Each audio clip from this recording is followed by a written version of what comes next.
तेजाजी डाकुओं से गायों को वापस लाने का वचन देकर आगे बढ़े ही थे कि तभी उन्होंने एक सांप को भी वापस लौटने का वचन दे दिया। अभी मुझे एक वादा पूरा करना है, मैं वापस आऊंगा।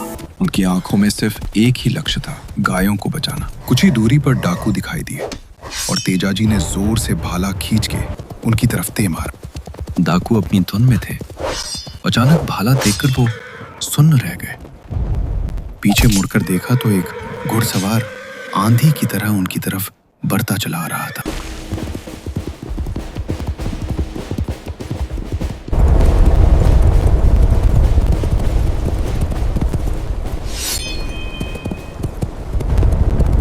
और आखिरकार आमना सामना हो ही गया।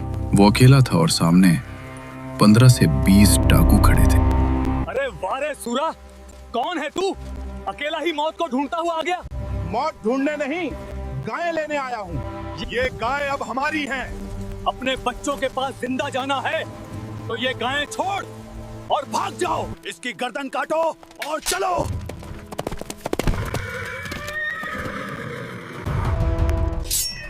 तलवारें टकराई और चिंगारियां हवा में उड़ने लगी। तेजाजी का हर वार मानो मौत का पैगाम हो। उनकी तलवार इस तरह चल रही थी मानो खून की ही प्यासी हो। उनका रौद्र रूप देखकर डाकुओं की पिंडली तक कांपने लगी। जो कुछ देर पहले घेर कर खड़े थे अब भागने की जगह ढूंढने लगे।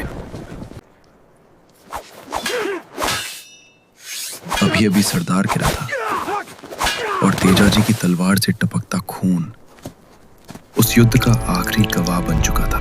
उसके बाद तेजाजी गायों को लेकर लाचा गुर्जरी के पास पहुंचे। उन्होंने सारी गायें उसे सौंप दी और शांत स्वर में बोले, मुझे अब एक और वचन पूरा करना है। इतना कहकर वे अपनी घोड़ी लीलन पर सवार हुए और नागराज के पास लौट गए। नागराज उन्हें देखकर दंग रह गए। इतना घायल होने के बावजूद वो अपना वचन निभाने वापस आ गया था। नागराज के मन में विचार आया, ऐसे सच्चे योद्धा के प्राण मैं कैसे ले सकता हूँ? लेकिन तेजाजी नहीं मान। मुझे आना ही था। मेरे कारण आपकी तपस्या भंग हुई है, मैं इस पाप का भागी हूँ। नागराज ने बात टालने की कोशिश की, मैं तुम तक पहुंच ही नहीं सकता। तभी तेजाजी ने अपना भाला आगे बढ़ाया। आप इसके सहारे आ सकते हैं। नागराज फिर बोले, तुम तो पूरी तरह घायल हो, तुम्हारे शरीर पर कोई भी जगह सही नहीं बची। तब तेजाजी ने बिना देर किए अपनी जीभ बाहर निकाल दी। यहाँ कोई घाव नहीं है। सांप ने उन्हें डसा और आशीर्वाद दिया, आज के बाद जो भी सर्पदंश से पीड़ित होगा, अगर वो तुम्हारा स्मरण करेगा या तुम्हारी तांती बांधेगा तो उस पर जहर का असर नहीं होगा।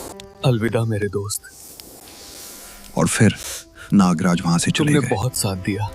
तेजाजी ने लीलन से कहा, घर जाकर मेरे माता पिता और भाई को बता देना कि तेजा ने माँ का दूध लज्जत नहीं किया। लीलन चल पड़ी। तभी वहां आशु देवासी नाम का एक व्यक्ति अपने ऊंट के साथ पहुंचा। तेजाजी ने उसे पूरी बात बताई। अपना साफा उसे देते हुए कहा, इसे पेमल को दे देना, वो खुद समझ जाएगी। देवासी ने उनका साफा लिया और अपना दमछा उनके सिर के नीचे रख दिया। फिर उनका संदेश लेकर वहां से चल पड़ा। कहा जाता है बाद में पेमल भी उनके साथ सती हो गई। राजस्थान के ऐसे वीर और ऐसी सती वीरांगनाओं को नमन। अगर वीडियो अच्छी लगी हो तो एक बार जयकारा जरूर लगा। वीर तेजाजी महाराज की जय और कमेंट में जरूर